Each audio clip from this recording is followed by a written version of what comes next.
भारतमाला और सागरमाला इन दो परियोजनाओं के बाद हमारे मिस्टर नितिन गडकरी जी एक और ऐसी स्कीम ले आए थे जो पूरे दुनिया के हिसाब से one of the most important और यूनिक ट्रांसपोर्टेशन प्रोजेक्ट्स में से एक था और नाम था इसका पर्वतमाला। इस योजना के अंतर्गत देश में 256 रोपवे प्रोजेक्ट्स बनाए जाने वाले थे सेंट्रल गवर्नमेंट के सपोर्ट के साथ और आज के डेट में इसके ऊपर काम भी शुरू हो चुका है। रिसेंटली जो पार्लियामेंट्री सेशन हुआ उस दौरान भी इसके बारे में जिक्र करते हुए और कुछ परियोजनाओं को यहाँ पे शुरू किया गया।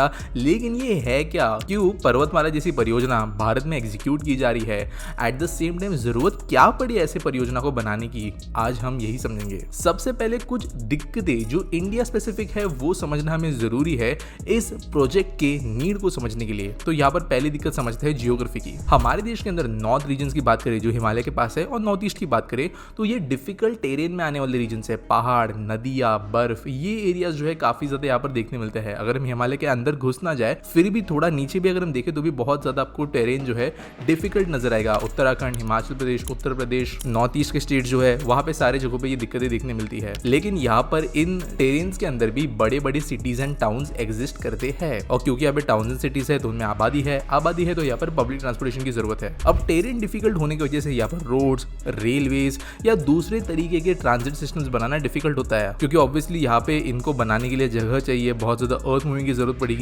इकोलॉजिकल दिक्कतें भी आती है क्योंकि सेंसिटिव एरियाज के अंदर इतने ज्यादा तोड़फोड़ करना ठीक भी नहीं है और इसके लिए कोई ऑल्टरनेट सोचने की जरूरत थी। दूसरी बात, यहाँ के शहर के पॉपुलेशन मेट्रोपॉलिटन जितने नहीं है। अगर हम बात करें शहर जैसे शिमला, मनाली, नॉर्थ ईस्ट के कई सारे शहर, तो यहाँ पर आपको आबादी एक टाउन जितनी तो नजर आ जाएगी, लेकिन यहाँ पर ऐसी इतनी भी बड़ी आबादी नहीं है कि मेट्रो या BRT सिस्टम को सपोर्ट कर पाए। एट द सेम टाइम कुछ शहर यहाँ पर ऐसे हैं जिनकी आबादी साल भर में बहुत चेंज होती है। शिमला मनाली की अगर हम बात करें तो जो टूरिस्ट सीजन होता है उस दौरान इन शहरों की पॉपुलेशन 2 गुना 3 गुना हो जाती है ओवरनाइट कुछ हफ्तों के लिए और फिर दिक्कत फेस होने लगती है रोड कंजेशन के अंदर, ट्रांसपोर्ट के अंदर, टैक्सी बस मिल नहीं पाती, वो दिक्कतें आने लगती है यहाँ पर। तो एक ऐसे ट्रांसपोर्टेशन सिस्टम के बारे में सोचना जरूरी था जो इन नीड्स को केटर करे और यहाँ पर रोपवे या जैसे इंग्लिश में केबल कार कहते हैं वो ज्यादा बेहतर प्रोजेक्ट साबित हुआ। अब रोपवे ही क्यों वो समझ लेते हैं। रोपवे को बनाने के लिए ज्यादा जमीन की जरूरत नहीं पड़ती। यहाँ पर जो मेन कॉलम्स होते हैं रोपवे के बास्केट्स को संभालने के लिए जो वायर के लगे हुए कॉलम्स होते हैं बस उसके लिए ज्यादा जमीन की जरूरत नहीं है। किसी इलेक्ट्रिसिटी पोल से थोड़ा बड़ा ये होता है और जो एंट्री एग्जिट पॉइंट्स है वहां पर एक छोटे मोटे स्टेशन टाइप एरिया की जरूरत होती है, जबकि मेट्रो के लिए, बस ट्रांजिट के लिए एक पूरा जितना दो एरिया को कनेक्ट करना है उतने पूरी एरिया पे जमीन की जरूरत पड़ेगी।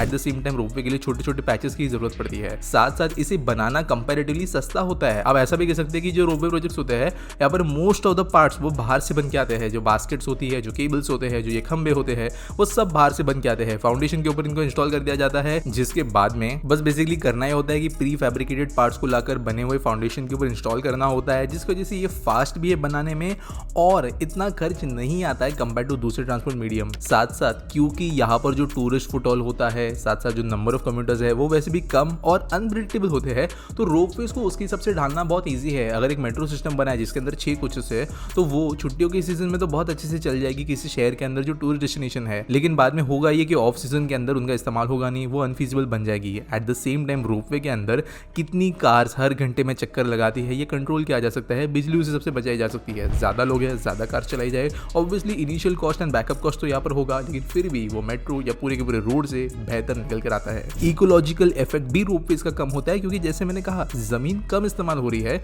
और अगर कंस्ट्रक्शन के टाइम पे थोड़ा कुछ निकाल भी दिया जाए तो उसके बाद में कॉलम को छोड़कर आसपास के एरिया में फिर से वापस रिप्लेनिशमेंट हो सकता है नेचुरल एरिया का। और इसके लिए गवर्नमेंट ने पर्वतमाला परियोजना के बारे में सोच विचार किया और 256 प्रोजेक्ट्स के बारे में यहाँ पर अप्रूवल दिए गए। तो बेसिकली अब समझ लेते हैं कि एग्जैक्टली योजना के अंदर हो क्या रहा है। अभी करेंटली जो स्कीम के अंदर के हम चीजों की बात करें तो जो मैक्सिमम नंबर ऑफ प्रोजेक्ट्स है वो जैसे मैंने कहा नॉर्थ ईस्टर्न हिली एरियाज के अंदर ही है। 14 प्रोजेक्ट्स उत्तराखंड में है, 5 प्रोजेक्ट्स हिमाचल प्रदेश में है, 18 है जम्मू एंड कश्मीर के अंदर। नॉर्थ ईस्टर्न स्टेट्स के अंदर भी कमी है नहीं है प्रोजेक्ट्स की। नागालैंड के अंदर 13 प्रोजेक्ट्स की बात की गई है, 5 है असम में और 5 है मिजोरम में, 4 अरुणाचल प्रदेश में, 4 त्रिपुरा में, 3 मणिपुर में और 1 सिक्किम में।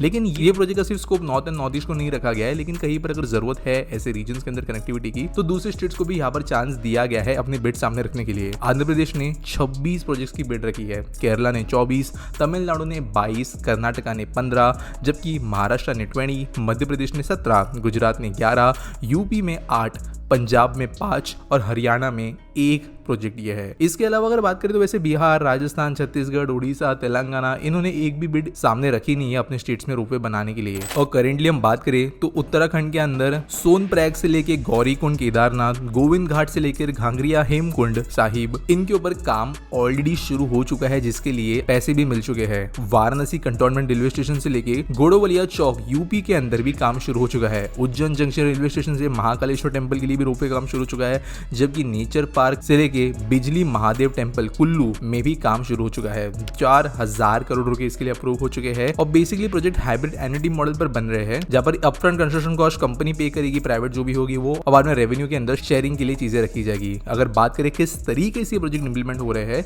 तो यहाँ पर भारत की कंपनीज मेनली अगर बात करें तो स्ट्रक्चर की, तो यहाँ पर एक MOU साइन किया है NHLML के साथ में, जो है हमारी national highways logistics management limited के साथ में, जिन्होंने प्रायोरिटीज बनाकर एक एक पे काम करना शुरू किया है। और NHML बेसिकली 100% सब्सिडरी है NHA की, मतलब जो नितिन गडकरी जी की मिनिस्ट्री है उनकी ही बॉडी है। अब इन्होंने पार्टनरशिप की है स्विट्जरलैंड बेस्ड भारतोलेट मशीनबाओ AG के साथ में, जिनकी एक्सपर्टीज है रोपवे बनाने के लिए।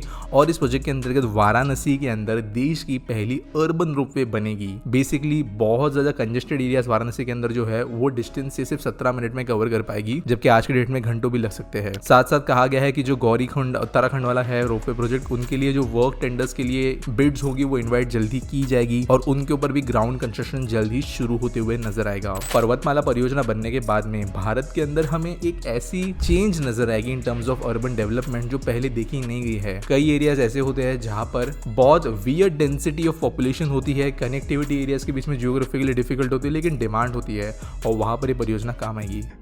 इंडिया के इंफ्रा को डिटेल में पढ़ना चाहते हो, समझना चाहते हो कि ये पढ़ने की वजह से आपका फायदा होने क्या वाला है, कैसे उसको करोगे इस्तेमाल अपने खुद के लाइफ के अंदर, तो आप ज्वाइन कर सकते हो मेरा the crash course to understand Indian infra, ये कोर्स, जिसके बारे में अगर आप डिटेल में जानना चाहते हो कि इस कोर्स में एक्चुअल में आपके लिए रखा क्या है, तो डिस्क्रिप्शन में उसके लिए आपको एक लिंक मिल जाएगी, जहां से आप ना सिर्फ समझ पाओगे कि कोर्स के अंदर है क्या एक वीडियो के जरिए, लेकिन अगर चीजें सही लगे तो रजिस्टर भी कर सकते हो, वो भी कुछ मैसिव बेनिफिट्स के साथ, क्योंकि हमारा ये एक न्यू लॉन्च है। तो जरूर एक बार थोड़ा समय निकालकर डिस्क्रिप्शन में दिए गए लिंक को चेकआउट करना ना भूले, और चैनल के लिए भी एक सपोर्ट होगा।